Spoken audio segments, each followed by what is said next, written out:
There are a number of local elections around the country today. Most, of course, involve folks running for office. But in Colorado, there is an attempt to run a couple of people out of office for supporting gun control. Barry Petersen is covering the recall election. That's why we need your horsepower. This is the campaign war room for embattled Democratic State Senate President John Morse.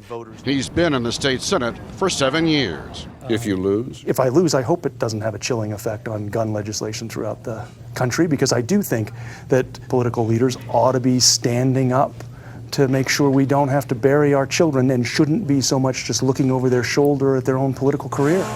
The recall effort against Morse and fellow state Senator Angela Harone was launched after they helped pass new state gun laws that restrict magazines to 15 rounds and mandate background checks, even for sales, between individuals. Timothy Knight helped organize the recall. As a national referendum, what's the ramification if you win? Well, I think it's going to remind people that really, you don't just get to choose the constitutional rights you like. You have to choose them all, or you need to change the Constitution. Paid for by the National Rifle Association. Outside groups poured money into Colorado. The National Rifle Association spent $360,000 mostly on ads. Thousands more came from other gun rights groups.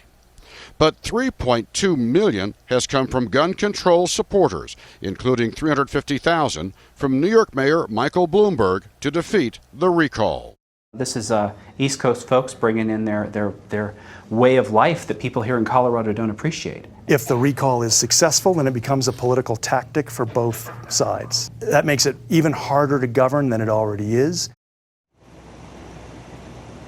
If one or both of the senators lose, Scott, the Democrats still have a slim majority in the State House and Senate, enough to turn back any effort to repeal those tough gun control laws. Barry Petersen in Colorado. Thank you, Barry.